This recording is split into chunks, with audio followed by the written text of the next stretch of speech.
Hi, everyone. This is Aaron, and you are listening to the SoundWords podcast, a podcast about the life and times of today's worship leaders.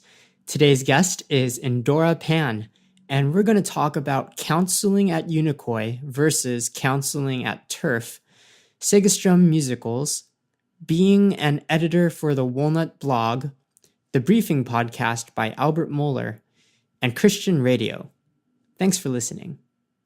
Okay, so follow up from last time, we talked about how you wanted the Unikoi worship leaders to be more involved or whatever, or to be more active in what they're doing. And so much has changed. Okay, so for one thing, me and Jess went through the whole adoption ordeal. And so I kind of stepped back a little bit, and Philip actually has been helping me out in Unikoi.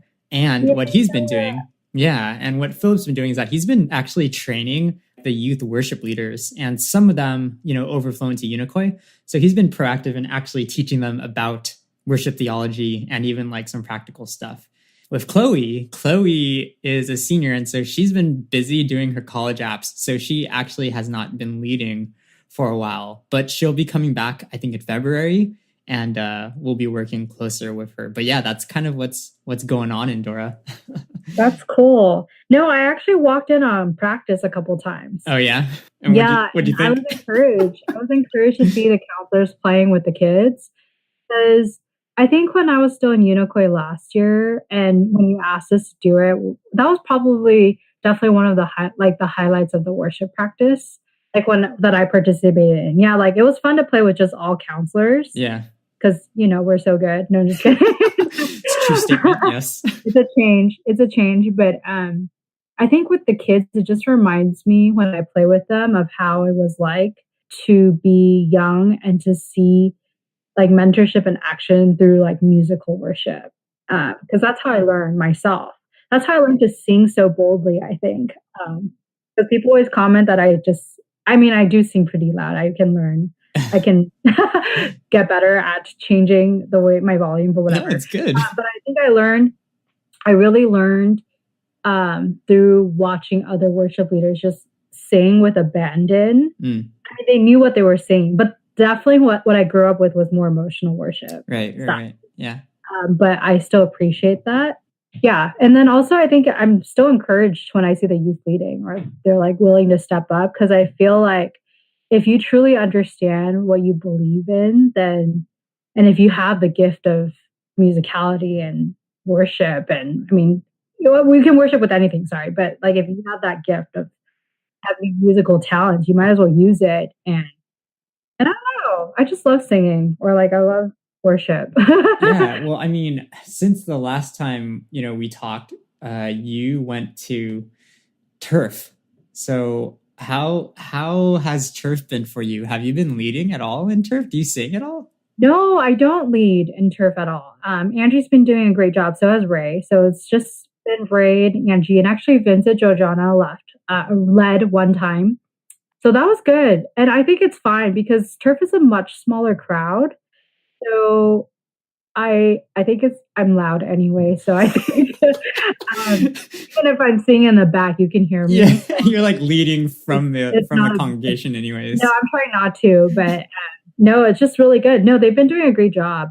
It is very different as just one person leading. Usually they don't have a set band or group. It's just literally Ray or literally Angie leading it. But I like it. I like it that way. And then something else that's different is we usually end the message with one more song. Closing song. Yeah, closing song, which I don't remember Unikoi doing. I don't know if you guys added that back in. Yeah, okay. We used to do it a long time ago, I think when Hanley was there. Okay. Yeah, but I think since Matt and then Eugene, since their time, I don't think we've been doing closing songs since then. Yeah. Yeah. Oh, well, that's good to hear. I'm glad that you're enjoying Turf music. How's your counseling going in Turf? Turf is a little bit different in that we really try to let the student leaders lead a lot more. So in Turf, the biggest change is that we're in these community groups. They're co-ed groups. And in Unikoi, I had my set group of girls. I led them from sophomore year to senior year, and now they're freshmen. And I think that was the biggest change, is that I just didn't have this set of girls anymore. it's now guys and girls of all different age levels. I mean, within turf, of course. And I'm really just the mentor, and I let the people lead it, like the turf students lead it. But I mean, I step in too. Do you like that? It wasn't more about like or dislike. It was just more getting used to it because, I mean, especially in the very beginning, it's awkward, right? And we were trying to figure out the groups. So every week was a little bit different, but now we have set community groups, and I enjoy my group. I really appreciate the student leaders. They're really the ones asking to hang out or planning hangouts. And I'm just stepping back, and it's nice. We have our own Facebook Messenger group. So that's cool. With each other on there. But I do miss having just a set group of girls, because I feel like, with your same gender, you can talk more deeply about things. But I have to say that our community group has been pretty open. Maybe on like certain issues they haven't talked about, sure. Like dating.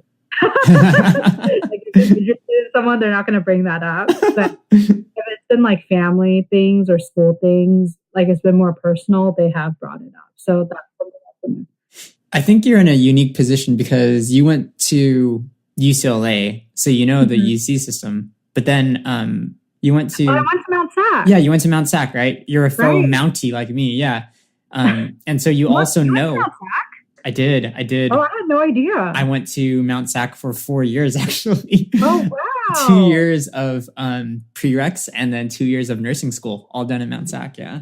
That's pretty awesome. Yeah. But anyways, for you, what the UC life is like, but you also know like what it's like to, go to community college. And so I feel like you have a lot of knowledge that you can share, or, at least life experience that you share with a lot of the students probably. Oh, thanks. Yeah.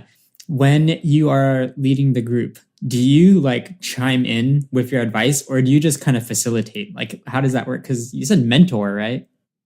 Okay. So I don't know. They call us mentor or counselors, whatever it is. I think typically I try to, I'll jump in when I need to be. Like if the group is talking about random things and we need to be talking about the message, or we need to be, stay on track. Right. Yeah. I'll jump in. But I think for leading questions, I do sometimes, but I kind of take a step back and try to let the student leaders take over, because I think they need to practice leading. I think the people in my group, they're all guys. Not all of them are guys, but the student leaders are guys in my group. So it's not the females that are leading, but the guys, I like seeing them step up and asking questions, and they're pretty good about it. They're all very engaging. And even amongst the students themselves that are not leaders, they will ask questions and they'll follow up as people are sharing. So I just jump in when I don't know, as needed. What about outside of fellowship time? Do you like meetups and stuff like that? Yeah. So I haven't had the chance to meet up with, unfortunately, people outside of the turf freshman girls. There are some people like I've messaged or talked with, but for the most part, I've been still kind of investing in the group of girls that I've mentored. But I think the hope is I'm supposed to be mentoring the student leaders that are females, and there's only 2 of them, but I haven't had the chance to. Yeah, well, there's still a lot of time. Yeah, no, there's still a lot of time. You've only had like 1 semester there, so there's a lot of time still. Yeah, oh my gosh, I can't believe it's almost 2019. It's just going by so fast. You really have to be professional. But no, I've been trying to keep up with my turf girls outside and catching up with them one-on-one. Even the ones who went out of state, been trying to keep up. There's only really 1 that went out of state, and then there's 2 that went to SD for sure. Yeah. So trying to meet up with them, and then also in December we're doing our annual Christmas party. It's usually at my house, so we'll do that. It's something that I look forward to. Yeah. Wow. Hey, good job, Endora. It's kind of fun to see you transition from high school ministry to college ministry. I mean, obviously it's different, but you're still the same person. So it's kind of cool to see you do different things and stretch yourself a little bit. It is so different in some senses. I think the issues they went through back in high school, and even, I mean, don't you feel this way in Unikoi? Like they're going through things that we never ever went through. I think that, yes, there are a lot of things that are different, but like the heart of things are still the same. Maybe they have different cell phone addictions that we never had, but the desire to have other things other than God is still like, you're prominent in people's lives. I think way to get into the heart of the issue. I think that would be our role as counselors, is just to be able to discern like what is the heart issue that we're dealing with, and not just like situational type of things, because I think situations, circumstances, those are always going to change, and they're not even specific to just like age groups. I think they're specific to families and to friends and to culture here that we have. And so I think being able to see what is the heart issue is the role of the counselor. And I think it sounds like you're doing a good job at doing that. So good job, Endora. Thanks. I heard that you've been going to musicals recently at Segerstrom. Is that how you say it? Segerstrom? Segerstrom? Okay, I've been to a couple now. So there's a particular group of us that decided to get the Segerstrom season package. We just went last Saturday. Did you hear about this? Okay, so the way I found out about it is because I was talking to Gabe and Sharon, and they mentioned it, and we tried to guess who would have a ticket also. And gotcha. And you were definitely on that list of people that would have a ticket to it. So gotcha. Yeah. I do have a ticket. Yeah. Too. So what did you guys see? We went to see this musical called Waitress. It's by Sarah Bareilles. Oh, really? Oh, yeah. Bareilles. Yeah. The singing was good. Yeah. The songs were good. Yeah. The story, I'm still very conflicted about. And actually, it's funny. I thought they told you something else. During intermission, the first thing, I sat next to Gabe, and the first thing I said to him at intermission was, I don't like this. And that was only at intermission. Yeah, even afterwards, Robin and Danny were there too. There's a whole bunch of us, but I was talking to Danny about this and Robin too, about the morality of the story. Not to spoil too much, but it's very gray, and it's not a good kind of gray. So there's some cheating, okay, like adultery. And in the end, she doesn't end up with that guy. Sorry, spoiler. But there's like it's not that there was any mention of that it was wrong. I don't know. I'm still not quite sure. I'm just conflicted on the ending. That's all. Even the whole story. There's no good. There's no moral good in the whole story. Are you a musical fan? Like, do you know like a lot of plays and stuff out there? I'm not a fanatic, but I probably more, I got into it more recently because of Hamilton, and Wicked I've always loved.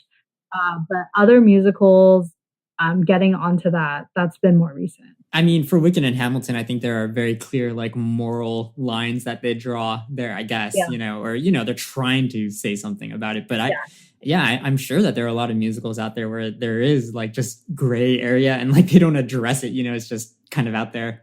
Yeah, it just didn't sit well with me the whole time.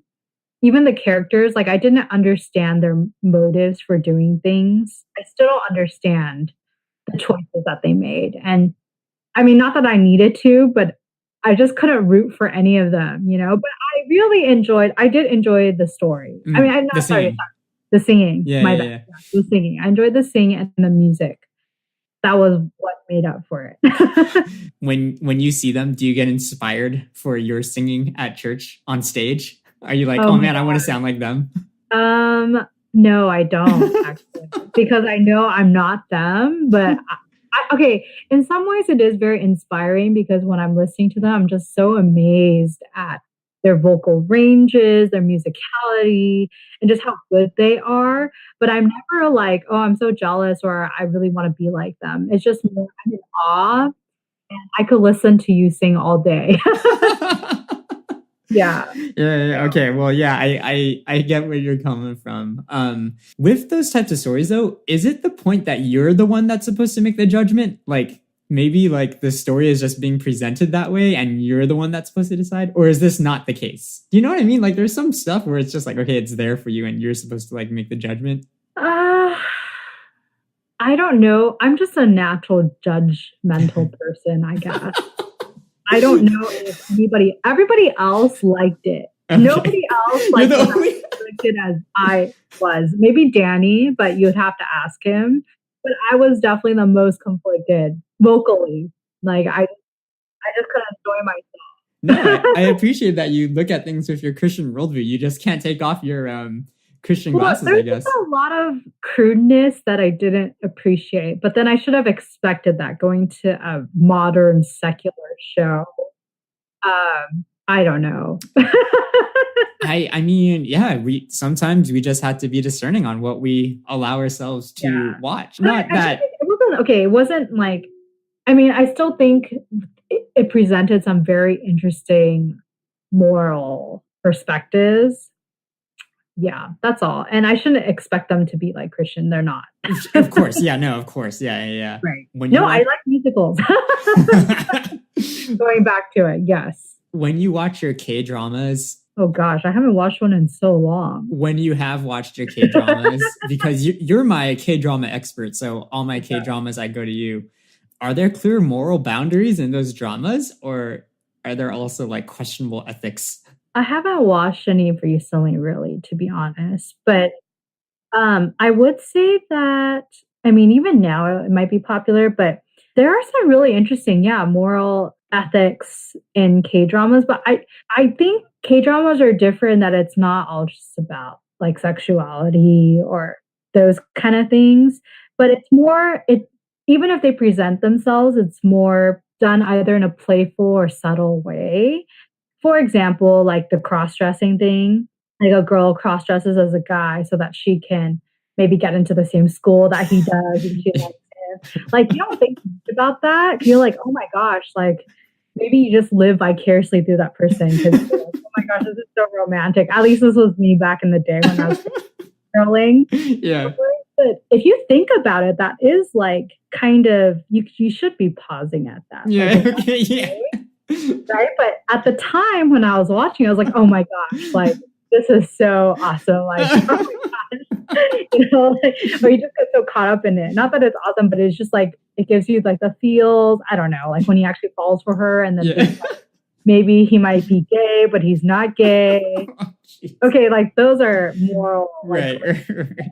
But in the world of K-drama, it seemed normal. So yeah, I know you don't watch anymore. You haven't watched for a long time, but yeah, sorry, I just have to ask I you. mean, Every no, time. it's totally fine. I mean, there are some that are more not like just for comical relief, but there are some that comment on society, and those ones kind of make you just think for a while. But they are very addicting. Okay, so another thing that I think you're good at, besides your vocal skills and your counseling skills and your moral discerning skills, is that you're good at editing blog posts. And we've been doing a lot of blog edits over the fall season. Oh, thanks. How do you feel? How do you feel about our little blog ministry that we have going on? I feel bad, man. Why? Oh, really? You feel bad? Why? No, personally, I feel bad that I haven't really contributed what I said I was going to contribute. But you've been editing. But I am contributing editing. I think I didn't realize how hard editing is. I mean, I have done it before, but when I'm trying to not mess up an author's original train of thought or their writing style. I don't want to make it my own. But then there are times where things just don't make grammatical sense. And I'm not a grammar person, actually. So I think I'm still practicing and getting better at that.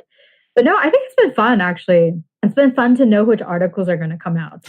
And also to be able to tell the writer, you need to rewrite it. you get excited when you get to send it back. I'm just kidding. No. That's too mean. Only maybe for certain people. I've submitted, and you guys have told me to relook at some stuff. No. I think Gabe has been way harder. I'm going to call him out, but I think he's much tougher. Gabe, I'm not the tough critic.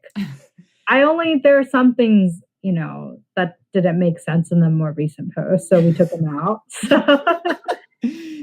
That's true. Gabe is the more critical one, but you do have good insight, and Oh, thanks. Just coming at it from a normal, read, like, there's stuff that people miss. True. And I think it's good. And also, I think that you have a female perspective to offer that me and Gabe don't have, obviously. So maybe it's true. Like phrasing or like, I don't know, sensitivity to certain topics. I think it's good that you're here.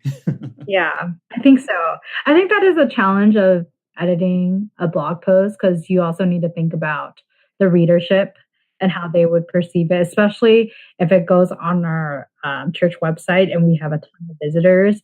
It's easy, because I totally understand, like, it's easier to write to the FCBC audience, but then for a blog post, you're putting yourself out there for the whole world. So somebody that's from another church, or not even someone who's a churchgoer, will not understand the lingo we're so used to. No, I think I've enjoyed it. I've really enjoyed reading people's posts, and I really have enjoyed it when we've asked people to contribute. Like, I love Jess's posts and thanks. Leslie's posts and like your guys' posts. Thanks. Because I think that it's important. I think you said this before, right? Did you tell me this, or did you tell Hannah this, about how theology comes from like the writing? Like, our church's theology is kind of defined through the pastor's writing, but also like through what we publish on our posts and social media. I think that's so true. And I think that the blogosphere is an avenue where we can really see and hear and read about not only the life of the church, but what is going on in people within the body. And like the hard things, like, dude, sharing your adoption story, sharing about motherhood, I don't know, sharing about relationships and singleness or depression. Like, those are topics that it's hard to digest or hard to share or talk about. But I think with writing it, you get to more time to think it through about what you want to say, and then get to share it. So I think it's neat. Yeah, I'm excited for you to do some writing. I've been really thinking about my next one, because I know I still want to talk about turf or talk about youth ministry, because that's what was supposed to be part 2. I think I was stuck because there was a lot of things that happened in this year, especially in ministry, that was tough. And I'm still kind of in the middle of it. So I haven't I think there are some things I want to write about for sure, but because I'm still in it with those issues or with those things, I don't have a resolution yet. I don't know, like, I think that's what I've been learning too, is that sometimes you don't have to have a resolution. I mean, okay, obviously for the church blog, yeah, like, it'd be nice to like point to God or something. Right. But like, I should just talk about what I've been learning. Well, I don't know. I just feel that, like, okay, it's one thing to write for the church blog, but then it's another thing to just write on your own personal blog, or just to share like what you've been going through. Like, sometimes I feel that like for our lives, sometimes we might not have any resolution. God doesn't necessarily promise us answers in this life. Right. I think there's a lot of trials that we might never see like come to an end, and that not to like get all morbid or anything, but like there's real suffering out there in the world. And I think part of being a writer is trying to present what's real, but then also like, yeah, if there is hope to the story, which with Christians and that people that have Jesus, there's always hope to the story. You just infuse it wherever you can. And I think there's room for dark periods as well, like with a lot of the Psalms, sometimes maybe there doesn't seem like there's a resolution, but if deep down inside, that God is still there and you're hoping and you're praying for him to hear you, that can be inspiring to people too. So I don't know, Endora, for you, like, you're right. I'm ready to hear what you have to say, whether there's resolution or not. I just want to hear stories from you. And whether that's from the church blog or on your personal blog, I'm looking forward to hearing what you have to say. And I hope that you don't feel like you have to get stuck on a certain idea. I'd love to see you expand your writing to other topics too. Yeah, be creative. Thanks. I appreciate that. We were supposed to talk about Christmas music. Or no, not Christmas music. We were supposed to talk about Christian radio. That's what that's what you wanted us to follow up on for this one. So let me hear it. What do you listen to in the car? You have a long commute, right? I do. I drive about minimum an hour each way on a good day. Man, it's usually like an hour and 15 or so. Yikes. But I'm used to it. I recently have been listening to a lot of Albert Mohler, which is what I wanted to talk about. But nice. Yes. Let's talk about Albert Mohler.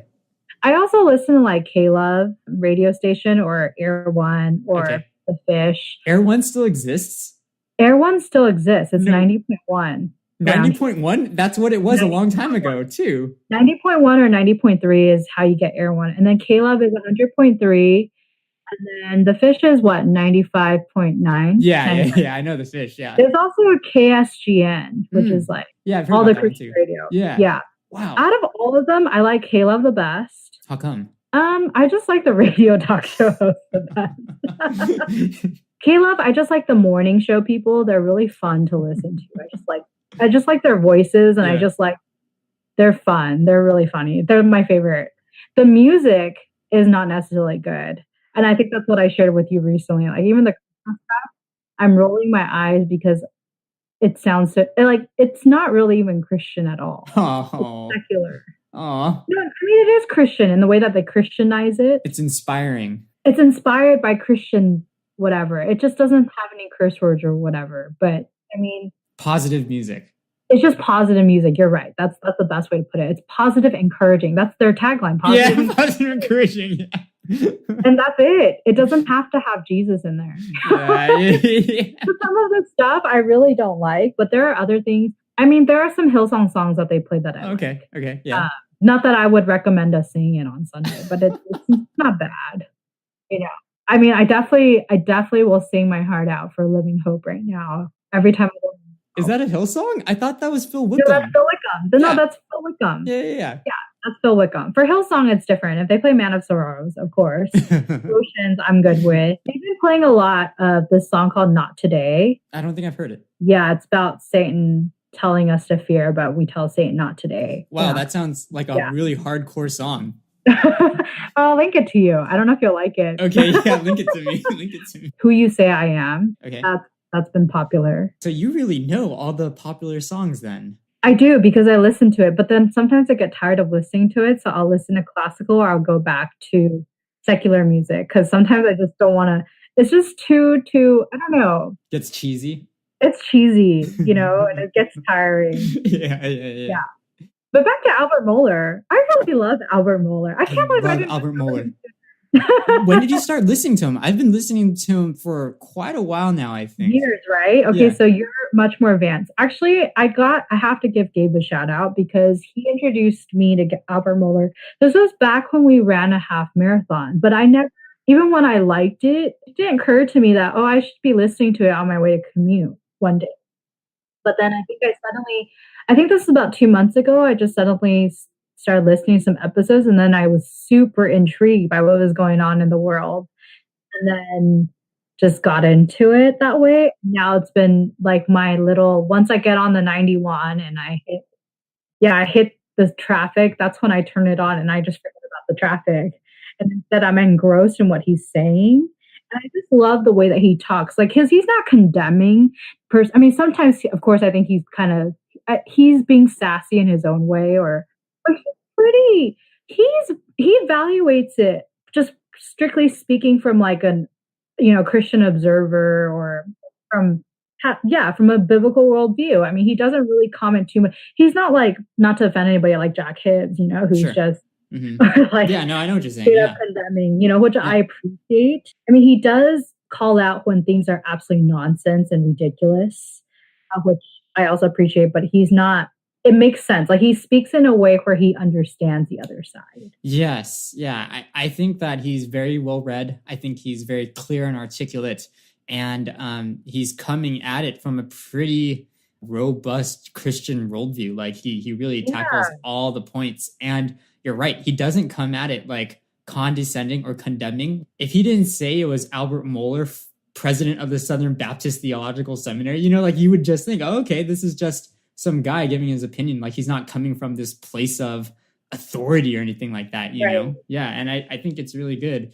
I really liked all the stuff about the California wildfires. Did you listen to the recent one about the missionary? Chow was his last name. Yeah. I think he's just spot on all his analysis. Really, really good. I love that he talked about the methodology and compared him to Jim Elliot. Talked about he just has great insight. And like you said, he's very well read, very intelligent. I wonder, does he even read off a script or it's just all verbatim? It's like, he doesn't. Okay, so there's this video. It's a behind the scenes video. I'll send that to you. But yeah, he doesn't use a script. Like, I guess his people, I guess they just give him articles and he just sifts through them, and then he comes up with it on the spot. And like, I think Eugene told me one time, like, this is like his like ministry. Like, this is like what he loves to do. He's just talking. It's just so crazy because he speaks as if he wrote it. Yeah, I know. He's so good. And he's like so articulate. Yeah, it's really good. It's super impressive. Yeah.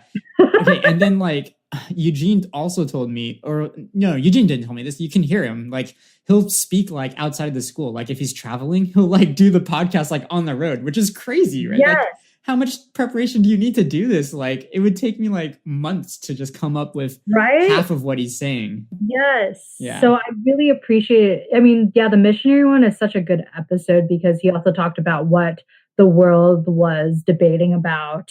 And it doesn't even have anything to do with really Christianity at all, but it's just the difference between should the indigenous people have access to modern technology and modernism, or should it be left alone? Like, is the bigger issue for the world, which is so mind-boggling. Yeah. Like, they have no idea about the Christian commission. Right. You know? Yeah.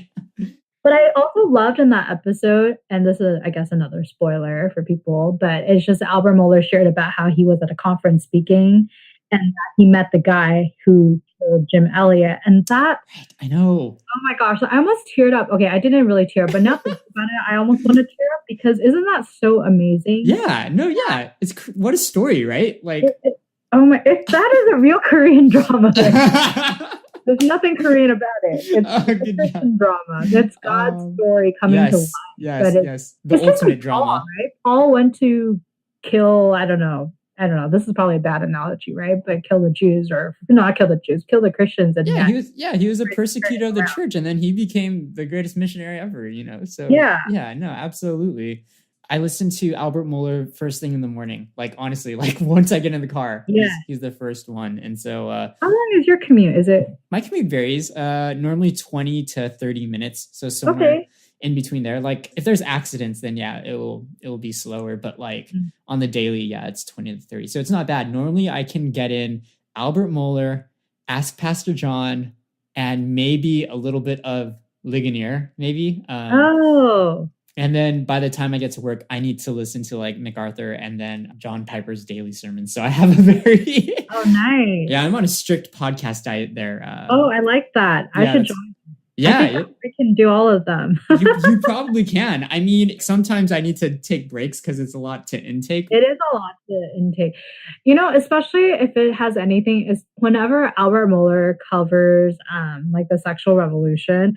Oh, even today's episode about the CRISPR babies. Oh, yeah. That was nuts. Okay, from your perspective, and I know we're getting a little long, so sorry if you have to go to sleep. No. This is so interesting. Yeah, this is fun. As somebody in like the medical field, how do you feel about that? Yeah, no, honestly, like this is so like far away from us, right? Like, right. This is from China. Yeah, this is from China, but it will. No, you're right. Like, and it is going to affect the medical community at large, right? And so for me, like, when I was thinking this through, I'm just trying to think like, okay, like, what does make us human? This technology is going to come out no matter what. Once the floodgates open, it's just going to be there. I'm just thinking like down the line, like, oh shoot, like how do we put them in a separate category? You know, like people whose genes have been edited. Right. And then like, how are we going to be able to tell that, you know, because maybe by looks, you just won't be able to tell. So like, how does that affect healthcare? How does that affect like billing and like how we know like what will be safe to do on a person depending on drug interactions? This is way above me. Like, I have no idea. But like, yeah, I'm just thinking like this is going to happen and we're going to see it somewhere down the lines here on the ground level of hospital medicine. I really don't know where it's going to go, but I think it will get to that where it's kind of like, we'll just have to see like who is different. Obviously, we're gonna have to value them the same. Like, that'd be totally messed up, right? If it's like, oh no, well you're an edited like person. Like, it's so crazy, right? So crazy. Yeah. So yeah, that's really where my mind is running. Like, I'm in no place to make any judgments or predictions on this stuff. But that's just what I'm thinking. I don't even think my mind could grasp just the magnitude of what They did. Yeah, no, yeah, it's crazy. I think even when Mohler was covering an episode of how it was in China that they were able to get 2 female rats to produce like children. Yep, he talked about that. Yeah. That one kind of freaked me out a little bit too, because I know the next thing is they're trying to do it for humans. Yeah. I just don't know. It's gonna come. I mean, maybe not in our lifetime, but like it's gonna happen. Like it's just crazy. You can't stop this stuff. You know, once somebody does it, like it finds a way to come into the mainstream. Yeah. Yeah. No, Albert Mohler, man, this guy has topics for days. It's kind of crazy how he can talk about this stuff. He can talk about anything. Like even today's episode when he kind of just mentioned about the high school students going to the courtroom. Yeah. And he said something like, that's just so interesting. He points out. Honestly, sometimes those stories are the stories that I love the most. Just those random, like weird stories that aren't maybe as heavy as like CRISPR technology or like killing missionaries, but like he still finds like something to say about it. And I love those stories because they're just so like unique and like small scale, but packed with Christian worldview. Right. You've been attending Coffee and Christianity. Do you feel that you're able to talk about these things there, or is it not as in depth? I'm assuming, right? Because it's a discussion. Right. Well, to be honest, I haven't attended for a couple of weeks. And I mean, there were some weeks where I don't think we had it, but I couldn't attend for a couple of things. I think they did talk about certain things. I did like when our sister came, I think. Yeah, Annie. And she works for the Trump administration. Right. That was probably my favorite discussion so far. Hanley does talk a lot during the discussion, not a negative. We have a discussion. I think the first time I joined was talk about the church and what our church is going through. But I really liked, because that was before the elections and we were talking about politics. But I've been enjoying Coffee and Christianity. I was surprised to be part of the group, but I think it's been good. I don't think I've been heavily involved in any converse or discussions yet. And we're still praying for someone new to come, for non-believers to come. But I think it's great that our church is doing this. And I'm excited for when we start the new building, like in a year or two, if we have a boba or coffee shop. That'd be awesome. Yeah, that'd be awesome. Yeah. Hanley, that's kind of like his passion project right now. So I'm sure it's encouraging just whenever you can go just to. Yeah, no, I've been loving it. I just like the fact that we have an open space to talk about anything. Anything is up for discussion. You can talk about anything. You can ask him anything. He gets pretty personal, but we have talked about things. Oh, wow. Okay. Within the church, or we've asked questions. Like even the building project, we've asked questions about. It's kind of nice. It reminds me of Lighthouse, not to compare, but not that they have Coffee and Christianity, but they definitely serve coffee on Sundays. And they are a coffee church, yeah. But just like, it's a place for us to be able to have a conversation. We're caught up in the busyness of just ministry life, right? Yes. So as a newcomer, how can they get plugged in if we are just go all day and we only talk to the people we need to talk to for ministry purposes? Like, honestly, I haven't been that intentional, even like seeking newcomers out. So I think this is a great way for us to be able to put ourselves out there, and it's been fun for me. So I'm really, really happy. Yeah, I'm gonna keep tabs on it, and I'll be happy to discuss it. I know you teach Sunday school, but you should join sometime. You're not teaching. I might not be of benefit to the discussions. I might just derail the conversations or make it trivial. But no, if I can, I would definitely love to check it out. Yeah. Okay, one more thing, and that is I've missed playing with you and with the rest of our team on Sundays. It's been a while, but it has been fun to see you guys play with other teams, and just kind of to take it in from the congregation. Thanks for serving, Endora. It's always good to hear you sing. Yeah, no problem. Yeah. How long has it been? Has it been 2 or 3 months? I think in December it'll be 3 months. Yeah, probably something like that. Yeah, it's been a while. Yeah, I miss playing with you. It's different. But it's fun. No, I think it's been fun to play with Ray and with whoever. I only play with Ray, so it's just you and Ray. But no, it's been fun.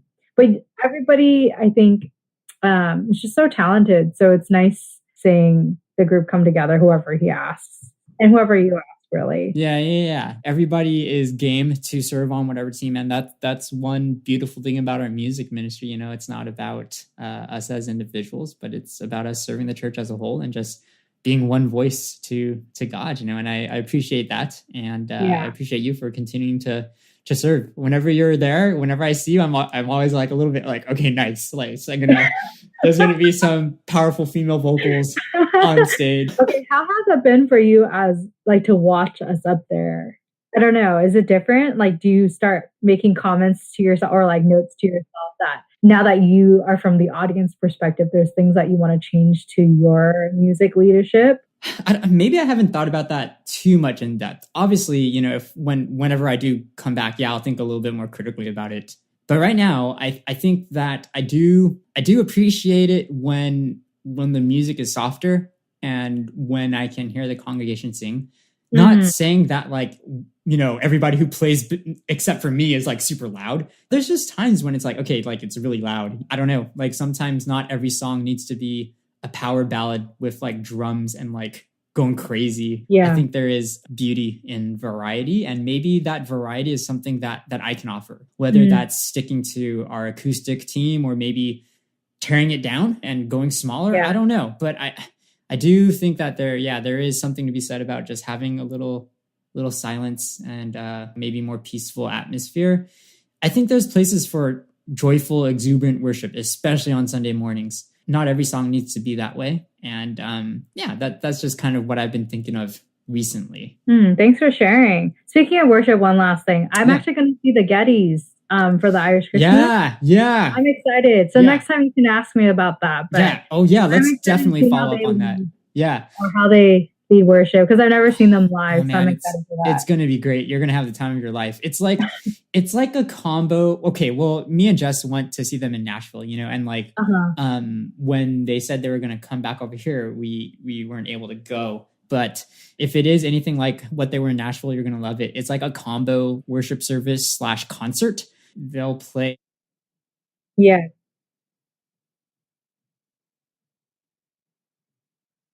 And you know I love that song, right? And so I know I think that's too much of an obscure song for them. But they did play "My Worth Is Not in What I Own," and I also love that song too. And so that was a great song. Yeah, I think you're gonna enjoy it. I do have to thank you for playing their songs, because I don't think I've ever listened to Keith and Christy besides "In Christ Alone," and that's kind of with Stuart Townsend anyway. But I never, outside of FCBC, have ever sang any of their songs. Or at least this much, right?